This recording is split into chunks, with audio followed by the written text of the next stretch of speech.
करूंगा तो मान लीजिए कि इसमें 5 लाख बच्चे होंगे, देन आपका 11 लाख जो है 1 लाख ये हो गए और 8 7 15 7 लाख फीमेल हो गई, 8 लाख मेल हो गए, 5 lakh. So my population would be 5 lakh. So what I will be thinking, जब भी कोई चीज बोली जाएगी स्ट्रेटेजी में, what is the population, so this is my population. My this whole can not be a population, it can not be my population. So पहला difference तो ये है पॉपुलेशन वर्ड को समझने का कि जब भी हम कोई डेटा कलेक्ट करते हैं, सैंपल कलेक्ट करते हैं, उसमें सबसे पहले we need to understand what is the population of the research. Okay, and it's a specific data what we are looking for. ठीक, so we are looking for children, so this is our population. Now we have to get the sample from this population, क्योंकि हम इसी के बारे में research कर रहे हैं, चिल्ड्रंस के बारे में, तो हमें इससे सैंपल लेना पड़ेगा. नाउ सैंपल कलेक्ट करने का भी एक प्रोसीजर होता है. सो अगर मैं बोलूं कि गौतम बुद्ध नगर है, तो गौतम बुद्ध नगर, अगर ये गौतम बुद्ध नगर डिस्ट्रिक्ट है,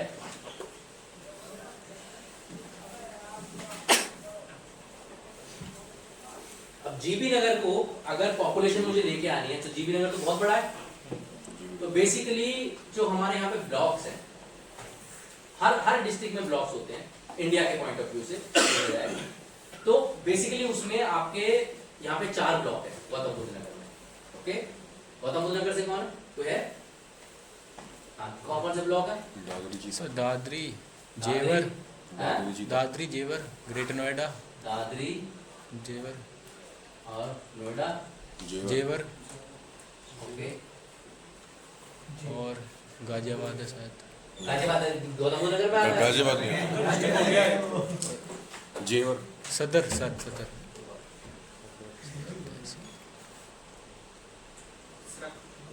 बेसरक एंड नॉट जेवर, इट्स दनकौर.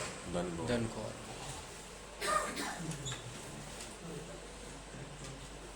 तो दादरी के 4 ब्लॉक हैं. ठीक है, तुम्हारा जेवर इसी में आ जाएगा, दनकौर में.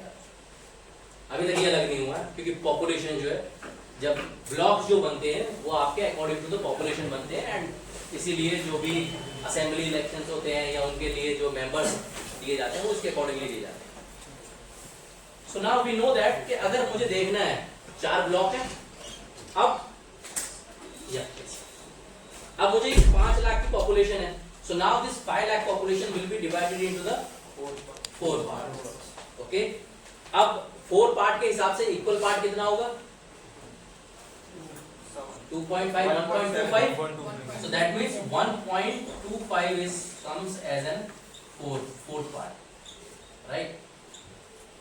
but अगर मैं 1.25 lakhs एक जगह से लूं तो will it be justified? क्योंकि यहाँ पे जो बच्चों की पॉपुलेशन है नोएडा में, it will be more because यहाँ पे अर्बन एरिया ज्यादा है, so more children will be there, right? if I'll go to the Dankaur, उसमें जेवर है, अनडेवलप्ड एरिया बहुत ज्यादा है, गांव है. अर्बन एरिया में एक अपार्टमेंट में एक गांव आ जाता है, यहाँ पे कम से कम एक जगह पे जो 50 अपार्टमेंट बने हुए हैं, तो यानी 50 गांव तो ये हो गए. और अगर मैं दनकौर में जाता हूँ तो टोटली वहाँ पे 50 गांव है, और इसमें और भी दूसरा आ जाए, तो if I will be collecting the population from Noida 1.25 in the same manner, I am collecting the data from the Dankaur, it will not be justified क्योंकि सैंपल जो है नहीं होगा. तो स्टैटिस्टिक्स में एक और कंसेप्ट आता है कि हम जो है इसको हम डिवाइड कर देते हैं. ये जो ईच पार्ट होता है, this is called strata. Strata जो है उसको और सब ग्रुप कर देते हैं. मतलब पहले हमने क्या किया, इस चीज को हम बोलते हैं क्लस्टर. कि पहले हमने 4 क्लस्टर बनाए और क्लस्टर को भी हम डिवाइड कर देते हैं स्टेटा में. ठीक है, so there would be one small part will be coming. Now I will be, if I will be considering that, तो basically मेरे हिसाब से तो 25% तो यहाँ से आना चाहिए, 25% यहाँ से, 25% यहाँ से, 25% यहाँ से, right? So what I need to see that I cannot find the 25% of 1.25. मैं स्टेटा बनाऊंगा एंड स्टेटा के अकॉर्डिंगली, बिकॉज अगर मेरे को 25% लेना है, suppose this is the part itself, I can be complete the 25%. मेरे को मिल सकते हैं बच्चे थोड़े से में नोएडा में, जहां तक मुझे इतने बच्चे यहाँ पे पूरे में मिलेंगे. जबकि यहाँ पे जो पॉपुलेशन है, यहाँ पे बच्चों की पॉपुलेशन सिर्फ 50,000 हो सकती है, यहाँ पे आपकी 1.5 लाख हो सकती है, यहाँ पे 2 लाख हो सकती है, और ये कितनी बची फिर आगे? 1 2 2 4 1 5, ये 1 लाख हो सकती है। ठीक, ऐसा हो सकता है। तो हमारा रिसर्च का सबसे बड़ा मोटिव जो होता है सैंपल का, डेटा का, जब हम बोलते हैं कि सेंटर टेंडेंसी हम ढूंढ रहे हैं, या क्योंकि यहाँ पे हमारा बहुत ज्यादा डिस्पर्स एरिया है, यहाँ पे मेजर ऑफ डिस्पर्सन ज्यादा है, तो इसीलिए स्टैंडर्ड डिविएशंस यूज करते हैं ताकि हम देख सकें कि वेरिएबल कितने कनेक्टेड है उस चीज के लिए। तो यहाँ पे सबसे बड़ी प्रॉब्लम यही है कि हमें हमारा जो सैंपल है it has to be impact at the large. अगर वो पूरे पे लार्ज पे नहीं इंपैक्ट करता है, मान लीजिए मैं सिर्फ यहाँ से ही नोएडा की पॉपुलेशन कलेक्ट कर लेता हूँ, तो यहाँ के जितने भी बच्चे हैं हो सकता है वहां पे कोई फर्क ही नहीं पड़ रहा हो उन पे। जिस रिसर्च के लिए मैं, जिस ऑब्जेक्टिव के लिए मैं सैंपल कलेक्ट कर रहा हूँ, तो मेरे सैंपल का पॉइंट क्या रहा। इसलिए मैंने पिछली बार में तुम्हें पिछली क्लासों में मैंने बोला है कि भाई डेटा जो है दो चीज बहुत इंपॉर्टेंट है, उसकी validity and the reliability. So if I will be collecting the data from here, it will not be reliable data for my research, it will not be reliable sample, because this sample can not give an impact on this portion of this childrens. तो ये बहुत जरूरी है कि जब हम sample collect करते हैं, इसलिए डेटा कलेक्शन में बहुत लंबा टाइम लगता है। जब भी किसी रिसर्च के लिए जाते हैं हम, डेटा कलेक्शन में ज्यादा लंबा टाइम लगता है, और जितना आप स्पेसिफिकली इस चीज पे काम कर लेंगे उतनी आपकी फर्दर रिसर्च जो बहुत इजी हो जाएगी और बहुत शॉर्ट हो जाती है। क्योंकि यही सारा सबसे बड़ा प्रॉब्लम है। सबसे बड़ा प्रॉब्लम ये है कि whenever you are going for research, finding the data, analysis is not a big problem, analytics is never be a big problem, क्योंकि वो एक टूल है, क्विकली लगाना है, आ जाना है। लेकिन एक एनालिस्ट को ये पता होना चाहिए कि उसका जो डेटा आया है वो कितना रिलायबल डेटा है, उसकी वैलिडिटी कितनी है, उसकी रिलायबिलिटी कितनी है। क्योंकि अगर वो डेटा रिलायबल ही नहीं है तो उस रिसर्च का कोई इंपैक्ट ही नहीं होगा, completely gone research. You getting my point? So basically when we talking about that population and the sample, so the population is your the segment on which you are doing the research, and sample is from that population in which you doing the analysis, and this sample has to be divided collected in such a form that it should be impact the each individual. तो अब इसके लिए of course बहुत से लोग cluster में भी चले जाते हैं, लेकिन बहुत से लोग स्टेटा में भी जाते हैं, and strata is the one of the more stratified technique, sampling technique. वो ये सैंपलिंग टेक्निक है बेसिकली। तो क्लस्टर सैंपलिंग हो गया, स्ट्रेटिफाइड सैंपलिंग हो गया, सिस्टमैटिक हो गया, रैंडम सैंपलिंग हो गया। रैंडम सैंपलिंग तुम यहाँ से कहीं से भी डेटा कलेक्ट कर लो, it could be random sampling, ठीक है ना। क्लस्टर सैंपलिंग मींस क्लस्टर में से तुम ले रहे हो, लेकिन stratified sampling is the more, ये स्ट्रेटिफाइड सैंपलिंग है जहां पे आप स्टेटा बनाते हैं। So this is more authenticated sampling technique, so your data would be more reliable in that case. But again question comes that कि आपके पास टाइम कितना है, आपके पास कॉस्ट अफोर्डेबिलिटी कितनी है। अगर आपके पास टाइम कम है तो इस डेटा के लिए अगर आप जाओगे तो आपको बहुत टाइम कंज्यूम होगा, उसमें फंड भी लगेगा, ठीक है। तो it is depend on that. अगर मैं इंडिया के लेवल पे जाऊंगा तो मैं इस डेटा यूज ही नहीं कर सकता हूँ। इतना डाइवर्सिफिकेशंस है, किसी में पूरे एक डिस्ट्रिक्ट के लिए चला, मैं एक पूरे स्टेट के लिए चला जाऊं तो भी मैं स्ट्रेटिफाइड सैंपलिंग नहीं यूज कर सकता। अगर मैं तमिलनाडु के बारे में बात करूं, उत्तर प्रदेश के बारे में बात करूं, it will be really very difficult. Even Delhi के बारे में बात करूं, then also it will be very difficult. तो वहां पे क्या होगा, वहां पे सिर्फ आप आइदर रैंडम सैंपलिंग लेंगे। पॉलिटिशियंस जो है जब कोई भी इलेक्शंस करते हैं तो वो रैंडम सैंपलिंग के बेसिस पे ही अपने स्ट्रेटेजीज को यूज करते हैं। तो रैंडम सैंपलिंग सबसे लिस्ट में आ जाती है, क्योंकि उसका इंपैक्ट जो है ज्यादा पता नहीं लग पाता है। हो सकता है कि मेरे इस एरिया में जितने भी लोग रह रहे हो, वो हो सकता है बीजेपी से बहुत ज्यादा इन्फ्लुएंस हो, तो वो बीजेपी के बारे में अच्छा बोलेंगे, लेकिन इसके बाद अगर मैं जाता हूं तो वहां पे शायद वो नेगेटिव हो, और लेकिन उन्होंने यहीं से डेटा उठाया और बोल दिया कि नहीं नहीं हम तो वहां गए थे उस एरिया में, तो सब जगह जो है बीजेपी की वाह हो रही है, और बाद में end of the day result आया कि बीजेपी वहां पे हार गई।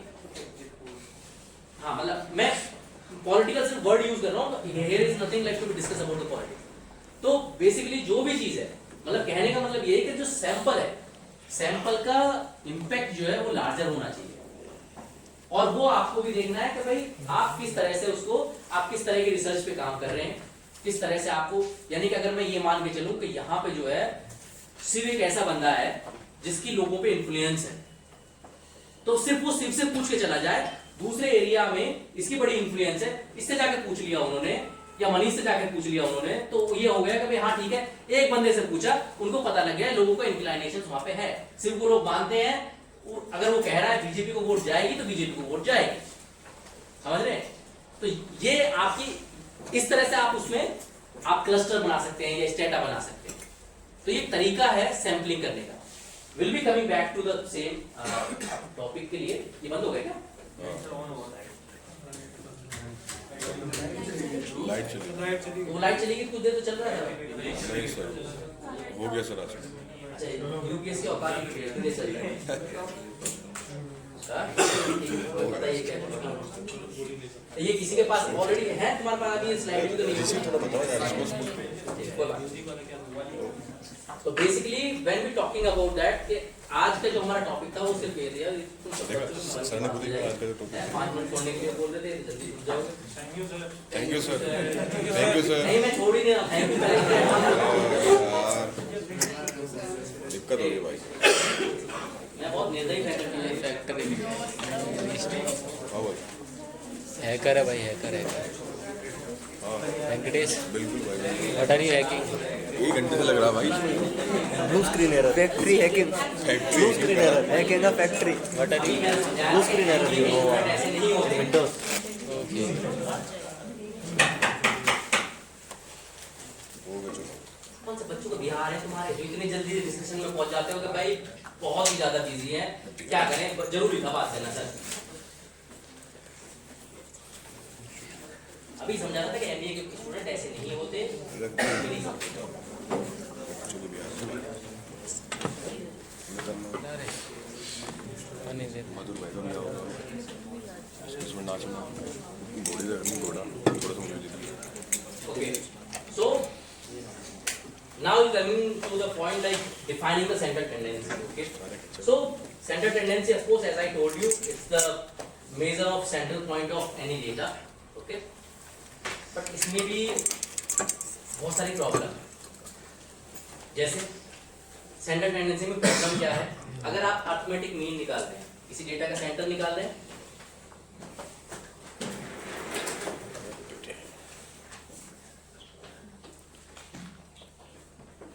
अगर मैं ये मान के चलूं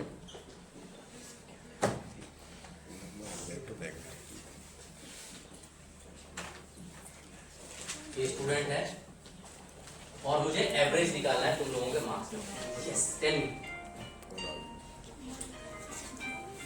टोटल नंबर, ये कोई बात हेलो, हाँ टोटल नंबर, हॉटस्पॉट ऑन कर।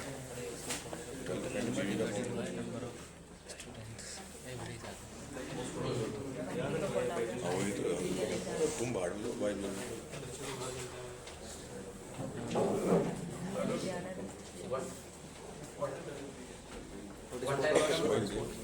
Hotspot on. ये क्या होता है? स्माइल देख सभी कह रहे थे। नहीं, वैसे मैं बंद हो जा सर। वैसे मैं लेट जा रहा हूँ। हाँ, मैं खोल तो दिया देखा क्या हुआ? खोल मैं चला जाऊँगा। इन्वर्टर से डाल वहाँ पे मैं उसका हाँ, और एक में वहाँ लगा रहा हूँ, वहाँ से ना वो फर्स्ट फ्लोर पे भी जाएगी, सेकंड पे भी जाएगी, लिफ्ट और लगा रहा भाई? जो मेरा फोर्थ फ्लोर वाला है लिफ्ट लगा। उसके लिए ना पैसेज बने ऊपर जो है, हाँ उससे मैं पैसेज बना दूंगा। वो जो कांच के जो आजकल आयरन का जो पैसेज आता है ना, कांच से जो टफिंग ग्लास से बनता है, सो दैट आई मिस्त्री स्त्री है। ये मेरा एक तो वो पोर्शन है, और एक मेरा जहाँ पे पेड़ है सामने वॉल पे, जहाँ पे मैं बाइक में पार्क कराता हूँ, वहाँ पे देखे, लेकिन फुर्मों को सेकंड फ्लोर से कनेक्ट उसमें मैं फर्स्ट फ्लोर पे नहीं रखूंगा, क्योंकि वो फिर बहुत छोटा हो जाएगा, कोई बड़ी गाड़ी निकल नहीं पाएगी। सामने बिल्कुल जहाँ गैलरी नहीं है, जहाँ स्टेज, क्योंकि यहाँ पे वेरिएशन इतना ज्यादा हाई चला गया, तो यानी जब आप कोई ग्राफ बनाएंगे तो वो 2 का ग्राफ इतना ऊंचा होगा, बाकी ये होगा, तो how can you show that कि ये सेंटर टेंडेंसी है? तो सेंटर टेंडेंसी कहीं यहाँ पे आ रहा होगा, तो दैट डज नॉट जस्टिफाई। तो ये मीन के अंदर की सबसे बड़ी प्रॉब्लम होती है, ठीक है? इस प्रॉब्लम को ओवरकम करने के लिए हम वेरिएशन में जाते हैं कि वेरिएबल्स में क्या क्या डिफरेंस है। तो बेसिकली जो मैं आप लोगों को बता रहा था कि सेंट्रल टेंडेंसी, ये क्योंकि ये बोलना बहुत जरूरी है कि आप उस माइंड सेट को दिमाग में हमेशा रखें whenever we are proceeding further. इस सेंट्रल टेंडेंसी में हम मीन निकाल रहे हैं, मीडियन निकाल रहे हैं, मोड निकाल रहे हैं। मोड में भी ऐसे होता है। अगर मान लीजिए मोड क्या होगा इसका, मोड इसका 14 होगा, राइट, और 14 इसकी सेंट्रल टेंडेंसी होगी। अगर मैं इसका मीन निकालूंगा, सॉरी मीडियन निकालूंगा, तो 1 2 3 4 5 6 है, इवन नंबर है। हालांकि वो दूसरा वाला हम निकालेंगे जिसमें क्लास होती है, वो अलग होता है। पर ये आपका, अच्छा ये डेटा भी दो तरह का होता है, एक होता है आपका ग्रुप डेटा, एक होता है अनग्रुप डेटा। तो this is your this is ungroup data. Group data होता है 0 से लेकर 10, 11 से लेकर 20, क्योंकि इसमें ग्रुप होते हैं कि ये ग्रुप बन गया, तो इसमें कौन सा नंबर कितनी बार रिपीट हो रहा है, we will be writing that, ठीक है ना। तो अगर मान लीजिए कि इस रेंज के बीच में 6 7 8 2 3, तो कितने 5 नंबर रिपीट हो गए, तो 5, राइट। तो ये हमारा ग्रुप डेटा होता है, ये अनग्रुप डेटा है हमारा, ठीक है ना। तो डेटा हमेशा 2 टाइप में होता है, group data, ungroup data. Now the mode is the 14, right. और मैं अगर मीडियन निकालता हूं तो 6/2, बिकॉज n और n plus 1/2 है एलिमेंट। ये हमेशा मीडियन में याद रखना, जो सबसे ज्यादा कंफ्यूज हो जाते हैं कि ये हमारा इतना n/2 एलिमेंट होता है मीडियन के अंदर, ठीक, या n+1। तो ये हो गया हमारा थर्ड एलिमेंट। तो थर्ड एलिमेंट 1 2 3 4 14, तो यहाँ पे हमारा 14 आ रहा है, राइट। तो मीडियन के अकॉर्डिंगली सेंट्रल टेंडेंसी 14 है, मोड के अकॉर्डिंगली 14 है, लेकिन अरिथमेटिक मीन के अकॉर्डिंगली 30। सेम ही डेटा है, जो कि मैं आपको पिछली क्लास में भी बोल रहा था कि हम एक ही क्वेश्चन रखेंगे और उसी से हम कंपेयर करेंगे। तो डेटा तो वही रहा मेरा, लेकिन सबके अकॉर्डिंगली सेंट्रल टेंडेंसी जो है, अब जैसे मीन और मोड के अकॉर्डिंगली 14 आ रही है, लेकिन अरिथमेटिक मीन के अकॉर्डिंगली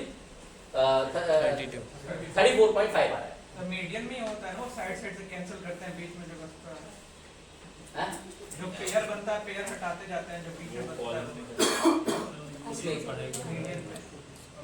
नहीं पता नहीं मुझे, तुम क्या समझाने की कोशिश कर रहे हो, पर मैं ये कह रहा हूँ कि ये बेसिकली अभी जो मैं बता रहा हूँ, ये अनग्रुप डेटा के लिए अब हमने निकाला एक the same data, we are finding the different value, और तीनों ही चीजें, आइदर ये मीन हो, अरिथमेटिक मीन हो, ये इसका पर्पस भी वही है, सेंट्रल टेंडेंसी निकालने का, इसका भी सेंट्रल और ये भी सेंट्रल टेंडेंसी, लेकिन फिर भी अलग अलग आ रहा है। ऐसे बहुत सारे डेटा होंगे जिसमें आएंगे। तो बेसिकली सेंट्रल टेंडेंसी जो जब हम करते हैं, तो सेंट्रल टेंडेंसी का पर्पस तो यही होता है कि डेटा का ऑन एन एवरेज नंबर्स क्या आ जाए। तो मीन, मीडियन, मोड दो तो इसी चीज को बोल रहे हैं कि भाई 14 सेंट्रल टेंडेंसी होगी, क्योंकि मोड का मतलब है मोस्ट रिपीटेड नंबर्स, और इसका मतलब है जो भी आपका एलिमेंट आ रहा है, जितने भी टोटल नंबर होते हैं उसका वो वाला एलिमेंट। और हम हमेशा डेटा को आइदर असाइंडिंग और डिसाइंडिंग ऑर्डर में you have to keep it, remember that. अगर आपने वो असाइंडिंग डिसाइंडिंग ऑर्डर में नहीं रखा है, तो then it will be again will be a problem.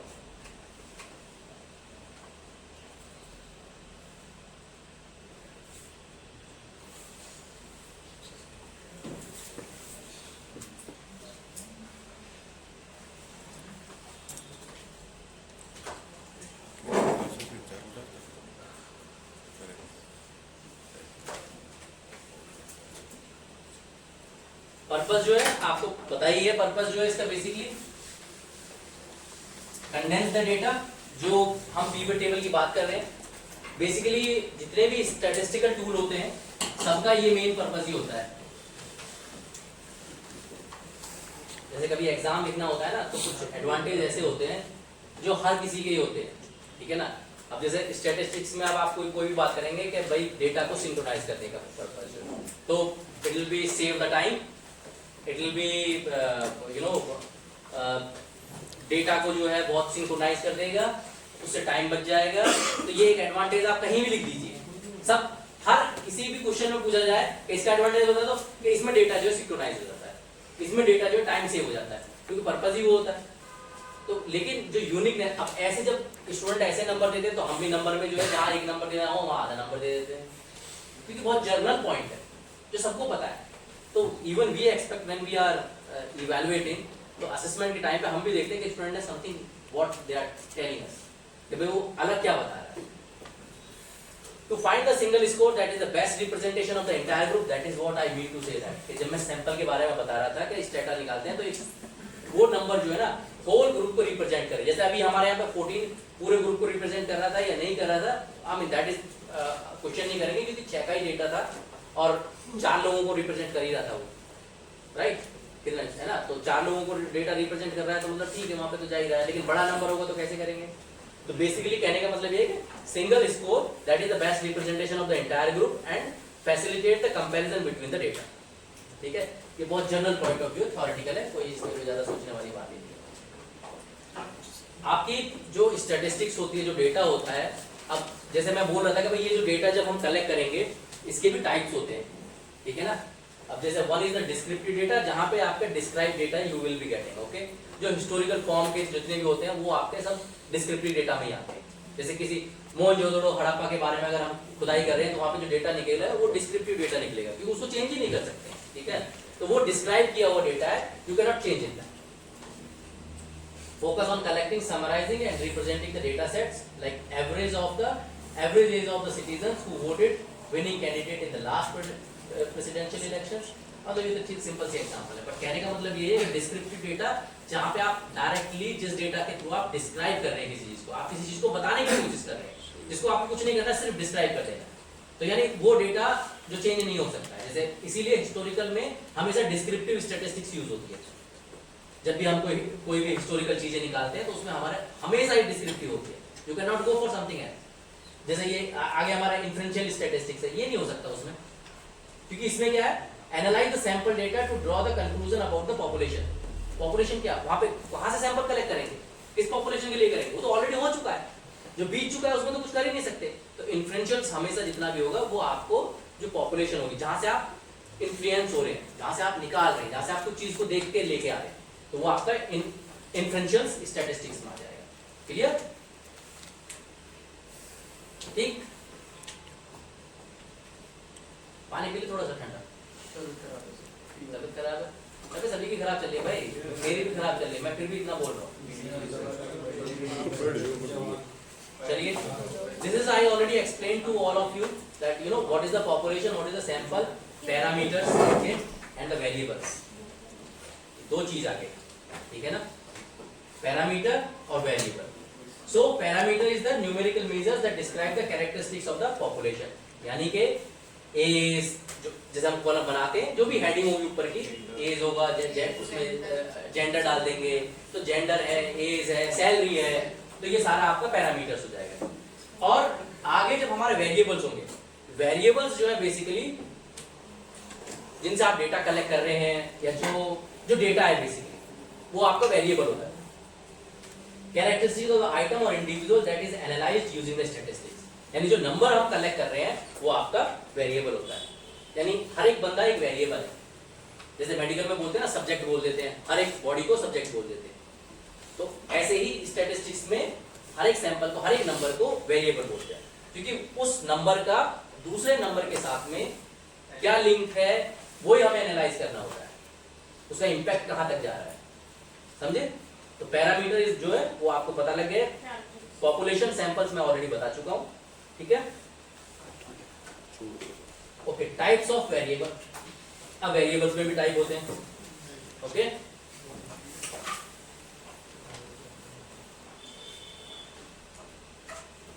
जैसे कैटेगोरिकल और न्यूमेरिकल वेरिएबल, ओके।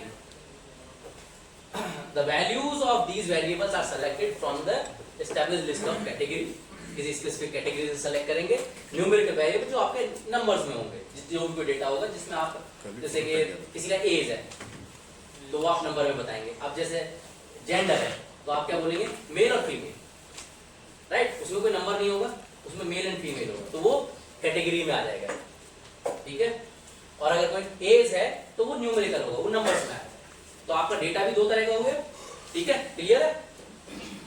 तो these are the examples, okay। The gender is a variable that is category, male और female, right, उसमें आ गया। और कोई भी एज जो आएगी वो आपका न्यूमेरिकल वेरिएबल में आ जाएगा, क्लियर है? थ्योरेटिकल है ये, कुछ इसमें कुछ ज्यादा समझने वाली बात नहीं।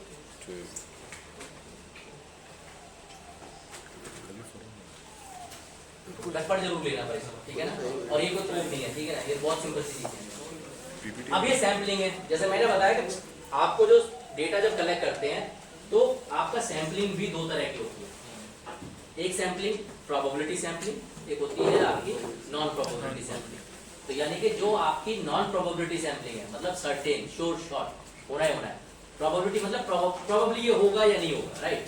तो प्रोबेबली अनसर्टेन, अनसर्टेन सैम्पलिंग और सर्टेन सैम्पलिंग। जैसे कि फॉर एग्जांपल अगर मैं ये बात करता हूँ कि भाई प्रोबेबिलिटी सैम्पलिंग में ज्यादातर हम प्रोबेबिलिटी सैम्पलिंग ही करते हैं, ठीक है? तुम डेटा कलेक्ट करने चले गए, वो कोई सर्टेन नहीं है, श्योर नहीं है, ठीक है? लेकिन श्योर कौन सा हो सकता है? जैसे आप मेडिकल में कोई डेटा कलेक्ट कर रहे हैं तो वहां पे आपकी जो एक्यूरेसी है वो 99.99% होनी चाहिए मेडिसिन के लिए। कोई भी आप वैक्सीन बना रहे हैं, कोई भी आप दवाई बना रहे हैं, उसमें आप अफोर्ड नहीं कर सकते हैं तो उसका 1% भी फॉल आउट हो, यानी कि उसकी एक्यूरेसी 100% होनी चाहिए, सर्टेन होनी चाहिए, श्योर होना चाहिए।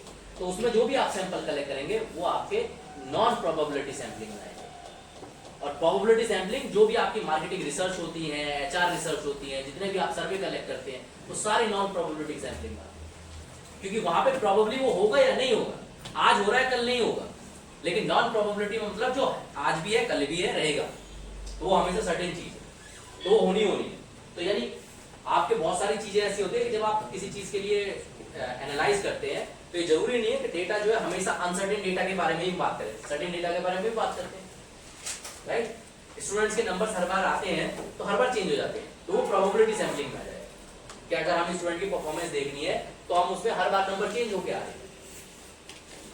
लेकिन ऐसे बहुत सारे डेटा हैं, जैसे मैंने बोला कि अगर मान लीजिए कि हम कोई स्टैटिस्टिक्स उस तरह की लेते हैं जो जिसके नंबर्स जो हैं वो कभी चेंज नहीं हो सकते। जैसे अब मोहनजोदड़ो हड़प्पा के बारे में अगर हम करते हैं तो अगर वहाँ की हम करेंसी के बारे में बात करें या वहाँ का कुछ फाइनेंशियल सिस्टम को इवैल्यूएशंस के बारे में बात करें तो वो चेंज नहीं हो सकता है, it is fixed one, so that is certain one. अब मैं उस डेटा के बारे में अगर बात करता हूँ तो वो मेरा फिक्स्ड है, उसमें कुछ कर ही नहीं सकता हूँ, मैं पास्ट में जाके तो बदल नहीं सकता हूँ कुछ भी। तो जिसमें हम बदल ही नहीं सकते हैं वो हमारा नॉन प्रोबेबिलिटी सैम्पलिंग का डेटा आ जाता है, क्लियर? सर्टेनिटी उसमें ज्यादा होती है, लेकिन हमारी ज्यादातर रिसर्च जो है वो बेसिकली प्रोबेबिलिटी सैम्पलिंग के थ्रू ही होती है, ठीक है ना? अब जैसे साइंटिस्ट हैं तो उसमें जो भी वो डेटा कलेक्ट करेंगे, मान लीजिए जैसे लाइट का बार, अगर उसमें कोई और इन्वेंशन होंगे या फ्रिज में कोई और इन्वेंशन होंगे तो उसमें कोई अनसर्टेन डेटा नहीं होगा, सर्टेन डेटा ही होगा, जिसके बेस पे वो आगे बढ़ेंगे। तो बेसिकली ऐसा है। तो ये जो सारी जितनी भी चीजें हैं, जैसे मान लीजिए कि फिर गैलेक्सी का एग्जांपल देना गलत होगा क्योंकि गैलेक्सी पूरी तरह से एक्सप्लोर नहीं हुई है, बट जहां तक एक्सप्लोर हुई है और अगर हम उसी को फैक्ट माने तो वो हमारा नॉन प्रोबेबिलिटी डेटा में आएगा, ठीक है ना? कि अगर हम ये मानते हैं कि हमारे कितने वो है ग्रह 8 है, अब एक को तो हटा दिया बेचारे को, है ना? तो यानी अगर हम ये मान के चलते हैं कि भाई अगर ये बात सच है, ठीक है, और हमारे गैलेक्सी में सिर्फ ये पहले तो 9 थे, पहले वो बात सच थी, बाद में उन्होंने वो हटा दी, तो अब उस हिसाब से तो ये प्रोबेबिलिटी डेटा हो गया भाई तुम कभी, पर ये फिर भी जो है एक नंबर है, आगे पीछे ज्यादा बड़ा नंबर नहीं है, 8 है 9 है, तो इट्स नॉट बिग थिंग। जैसे मैंने बोला कि स्मॉल सैंपल है तो स्मॉल सैंपल में ज्यादा फर्क भी नहीं पड़ता है, काउंटेबल है, तो भाई सर्टेनिटी ज्यादा है। तो बेसिकली हमारे, अगर मैं उस बात को फैक्ट को क्लियर मानूं तो वो मेरा जो है जो भी डेटा वहां से कलेक्ट हो रहा है वो मेरा सर्टेन डेटा है कि भाई हमारा मंगल ग्रह ऐसा ही दिखता है, हमारा जुपिटर ऐसा ही दिखता है, ठीक है ना? तो हमारा ये सब जो है वो सर्टेन है based on that. Now it coming to you the basic like the skills what we are going to use it when we are talking about the measure of center tendency.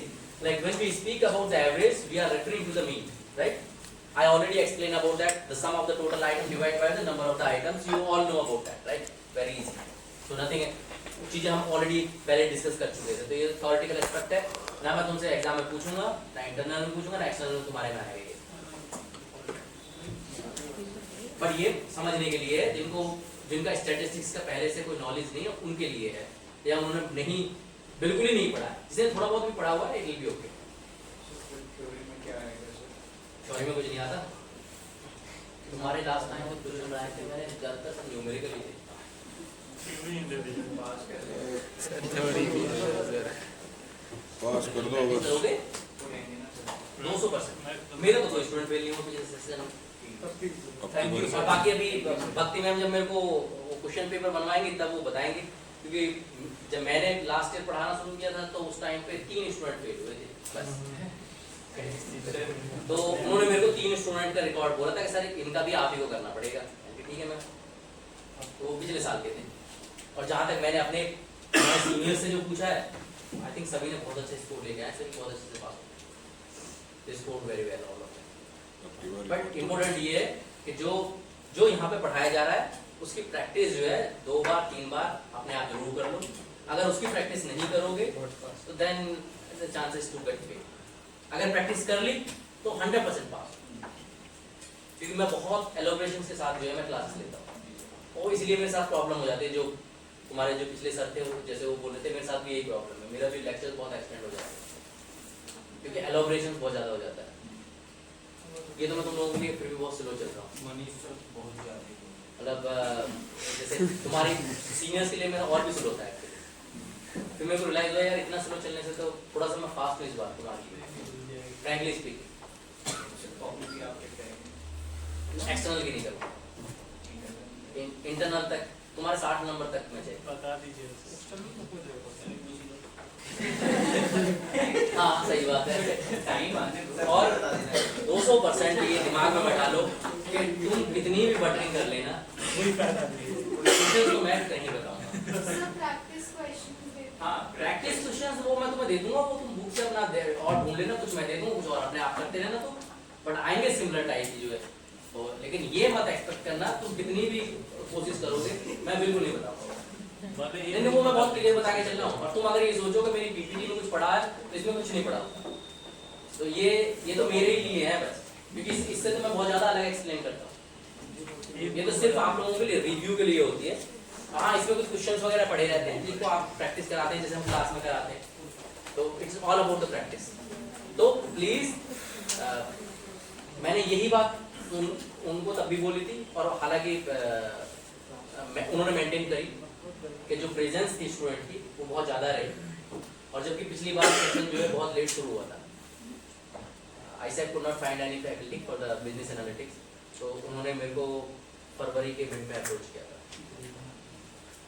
तो मेरे को उनको अप्रैल तक wind up करना था। पहले तो उन्होंने मेरे को बोला मार्च तक कर दो। मैंने पागल हो रहे हो, तो बच्चों को क्या मैं जबरदस्ती उनके सर के ऊपर से निकाल दूँ या सिलेबस कंप्लीट कर दो, ऐसा जस्टिफिकेशन नहीं होता है। तो फिर भक्ति मैम ने एक चीज़ समझी, फिर उन्होंने और टाइम दिया, फिर मेरे को 15 अप्रैल तक का टाइम दिया। यानी 15 अप्रैल तक जो है आप करा रहे हो मेरे से, पर जस्टिफाई नहीं है, पर मैं कर दूंगा। मेरे को सिलेबस कंप्लीट करने में प्रॉब्लम नहीं है, बच्चों को समझ में भी तो आना चाहिए। एंड ऑफ द डे जो पैसे दे रहे हैं उनको जब पता ही नहीं लगेगा तो किस लिए क्या कर रहे हैं, तो फिर उसका पॉइंट कुछ नहीं। तो हालांकि फिर भी बच्चों ने सबने बहुत अच्छे से किए और वो एक्सटेंशन मिल गया। तो बाद में मैंने उनकी महीने जून में 2 क्लास हो गई एग्जाम से पहले, वो इन्होंने मेरे को बोल दिया था लेने के लिए, तो वो हमने ऐसे ही ले ली। तो हम नहीं चाहते थे बच्चों को किसी का नुकसान। डाउट के लिए मैं हमेशा तैयार रहूँगा, लेकिन तुम ये लोग बोलो कि मेरे को मिड टर्म के क्वेश्चन पता लग जाए, एक्सटर्नल के क्वेश्चन पता लग जाए। वो जाके कहते हैं ना लौंडा मैं बहुत टफ हूँ, तो वही वाली बात है कि आई will be very tough in that case. But of course I am very strict about the discipline. I'm not tough about if you need any kind of help from me, I'll be okay with that.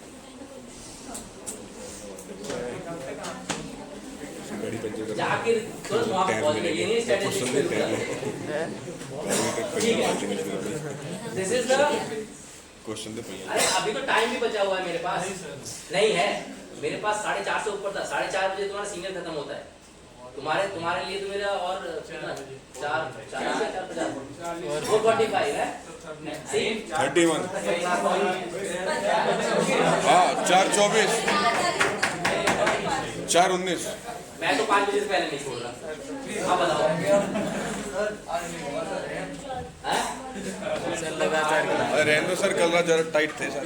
कोई बात नहीं, सुनो इसको देखो, उससे ध्यान से सुन लोगे तो छोड़ दूंगा, नहीं छोड़ूंगा।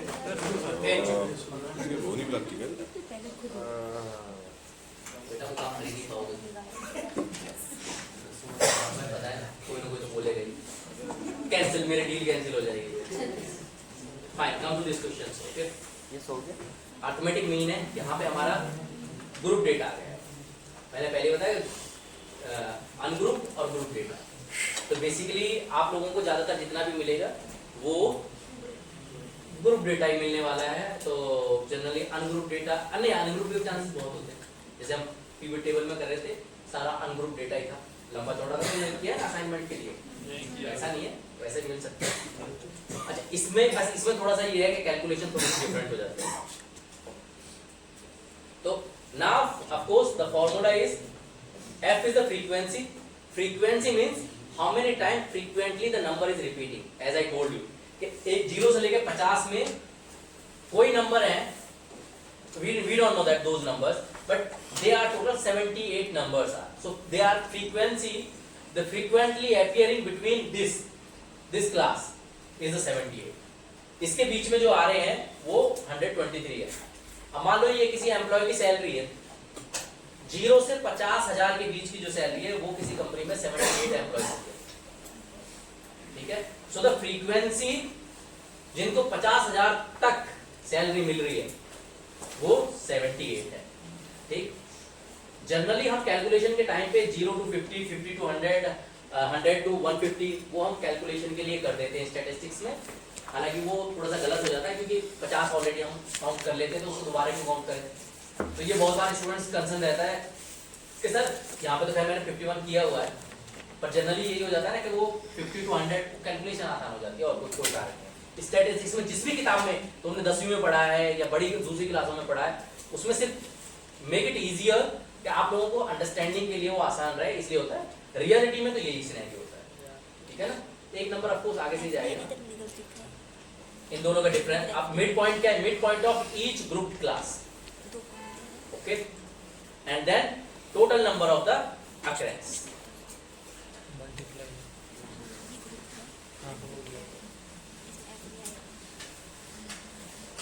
क्वेश्चन आंसर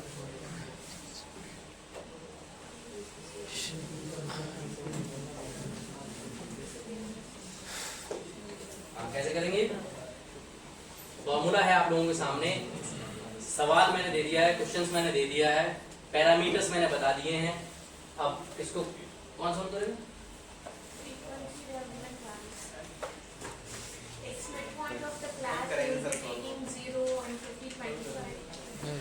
तो मिड पॉइंट इज, कल करें। क्योंकि मेरे को बस इतना ही समझना था। 50 plus 0 divided by 2. हाँ? 50 plus 0 divided by 2. The midpoint of the class. Mid point of the class, correct. So divide by 2. So that is your 25. हाँ? 25 ही आएगा। Yes, sir. First case में करना होगा। और फिर सबके लिए अलग अलग जाएगा। No, no, sir. एक certain number से ऐड होता जाएगा।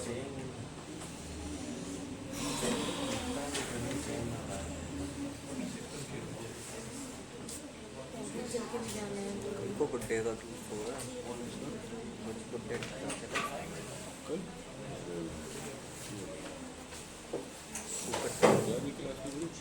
बताओ। बनानी मुंह नीचे करने से थोड़ी ऐसा तो अगर पूछेंगे नहीं।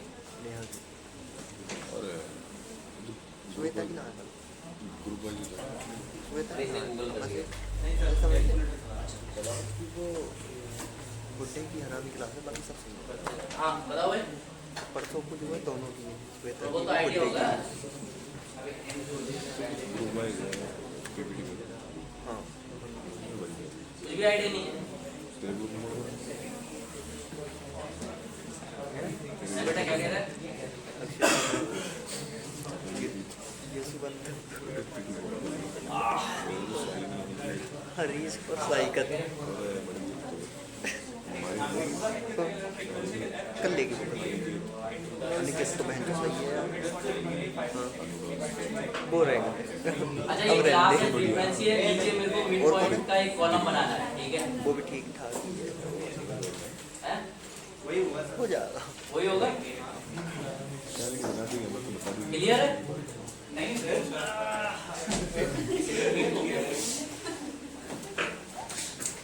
रीडिंग ही तो करनी है, रीडिंग ही तो करनी है। अब वो फिर कल को बताएगी कि रीडिंग नहीं करनी है, अब सेकंड सेमेस्टर स्टार्ट हो गया, अब एक्सप्लेन करो। किस चीज़ की बात कर रहे हो? पीपीटी नहीं बनानी हिंदुस्तानी में क्या गई मैम आज? ग्रुप में दिल्ली इसका मिड पॉइंट निकालो। वायु दिल्ली से दादरी तक हर कोई जानता है कि DPY थारा। Okay, summation has to be, you know. So you need to know that the summation of.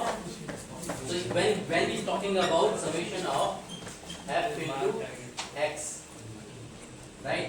So now what is the x? X is the midpoint. midpoint F is the frequency, right? So this is your midpoint, 25. 75.5 And your n is the total. Multiply these two, sum of that. So total जब इसका sum करोगे, divide by total number. n is the total number of occurrence. What is the total number? We need to make the overall You need to sum it up. Summation of frequency. This is your n total number of occurrences. okay. This is your summation of n. So this low n पति गया आज का दिन। यहाँ पे ये n है, ठीक है? तो ये भी समेशन है, ठीक? तो ये total count this number, how many will become? हैं? टोटल नंबर काउंट 78, 123, 187, 82, 51, सारे नंबर काउंट करो कितना हो गए? लगातार 3 दिन तक। फॉर्मूला तुम्हारा ये है, 600. So this is 600. Or summation of f into x. This is your f. This is into x. So what is the multiply? छुट्टी ये तो लगा है। अरे 25 multiply में 8 कितना हो गया? 1950 कितना? Now similarly you can calculate all that and summing up and divide by this 6. 60 number था 600 था? 600 से divide करना है. Okay? Clear? पक्का? और कौन कह रहा था मेरे को बचपन से पसंद यही चीज समझ में नहीं आ रही, इधर से कहीं से आवाज आ रही थी, तू कह रहा था ये हैं? Basic nature. अच्छा, यही सब मेरे को नहीं आता है। मेरठ बॉय तू ही बता दे। सब मैथ ही नहीं आती। एक बार और बता फौजी बॉय है। फ्रीक्वेंसी जितनी भी है 78 है, 123 है, सबको जोड़ लो, ठीक? मिड पॉइंट हर क्लास का निकाल लो, 0 से 50, 51 से, उसको भी तू जोड़ेगा, डिवाइड बाई 2 करेगा, सबका वो वही आएगा भाई। 150 का 75 आ जाएगा, उसका 25 आ रहा है, सबका ऐसे ही बढ़ता हुआ चला जाएगा। उस मिड पॉइंट को तू फ्रीक्वेंसी का जो नंबर है उससे गुना करेगा तो एक रिजल्ट आएगा, जैसे उसका आया 1960। ऐसे ही सबके वैल्यू आ जाएंगी, उन सबको जोड़ दे, उसको बोलेंगे हम समेशन किसका? f इंटू एक्स का, क्योंकि फ्रीक्वेंसी की और मिड पॉइंट की दोनों की गुणा होके उसका जो सम आया वो, और डिवाइड बाई टोटल जो फ्रीक्वेंसी है ना, जो n है वो होता है इसका सारे का जोड़, जो फ्रीक्वेंसी है उसको जितने भी नंबर हैं उन सबको जोड़ दे, तो जो टोटल नंबर जुड़ गया है उसमें जो है उससे डिवाइड कर दे, तेरा नंबर आ जाएगा। फ्रीक्वेंसी का जो नंबर आया 600 उससे डिवाइड कर दे सारे उसमें जो f इंटू एक्स के उसको, क्योंकि एक और कॉलम बनेगा। अभी तो मैंने नीचे एक कॉलम बनाया मिड पॉइंट का, उसके नीचे एक कॉलम आएगा f इंटू एक्स का, और उसको सबको जोड़ देना। समझ में आ गया?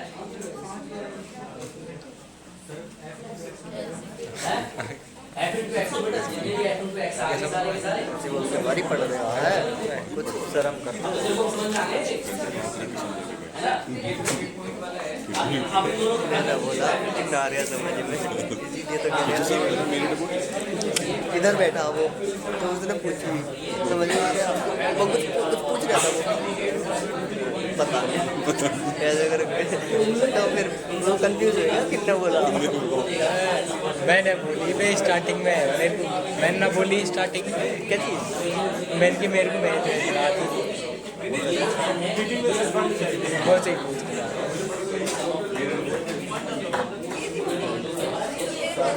दिल्ली से दादरी तक हर कोई जानता है कि रागा भाई थारा। ठीक है, ये यहाँ तक ठीक है। ठीक है ना? ना तो ये पर्पस है आप लोगों को सीखने का, ना ही इसको ये जानने की जरूरत है कि ये कैसे निकल के आया, ठीक है? क्योंकि जब आप कभी भी कॉर्पोरेट में काम कर रहे होंगे तो आप टूल दिए होंगे, वहाँ पे ऑलरेडी एवरेज निकल के आ चुका होगा, ठीक है? लेकिन आप लोगों को ये पता होना चाहिए कि ये हुआ कैसे था, सिर्फ आप लोगों को पता होना चाहिए। मेरा यहाँ पर्पस सिर्फ आप लोगों को ये बताना है कि ये हो कैसे रहा है, ना आपके एक्सटर्नल में ये क्वेश्चन आएगा कि इसे सोल्व करो, क्योंकि एमबीए के लेवल का क्वेश्चन नहीं है, ठीक है ना? तो ये सिर्फ आप लोगों को सिर्फ ये बताने के लिए कि जो हम अरिथमेटिक मीन जो निकालते हैं ग्रुप डेटा का, वो कैसे निकालते हैं, ठीक? अब इसी कोई वैल्यू आ रही होगी, वैल्यू आप मेरे को बाद में बताएंगे। इसमें एक और आगे का कॉन्सेप्ट है जो मैं आपको अगली क्लास में बताऊंगा, वो है कोडिफाइड मेथड, कोडिंग टेक्निक। ये जनरली बहुत कम लोग बताते हैं, ये आप लोगों की नॉलेज के लिए मैं सिखा रहा हूँ, आप लोग ताकि थोड़े से चौड़ में आके ये कह सके कि आपको अरिथमेटिक मीन का कुछ और भी पता है। किताबों में आपने नॉर्मली तो देखा ही होगा, पर ये वाला एक अलग थोड़ा एडिशनल हो जाता है, but the value will be the same. अब जब आप लोगों के लिए असाइनमेंट होगा कि जो पिछला वाला क्वेश्चन है कोडिफाइड मेथड के थ्रू उसका मीन निकालना है, दोनों का मीन एक ही होना आना चाहिए, चाहे आप कोडिफाइड मेथड यूज करें चाहे वो वाला यूज करें। तो अभी आप लोगों को उसका आंसर निकालेंगे, कल जब मैं आपको कोडिफाइड मेथड समझाऊंगा तो इसके थ्रू जब आप उसका मीन निकालेंगे तो दोनों की वैल्यू एक ही होगी, तो उससे ये प्रूव हो जाएगा कि ये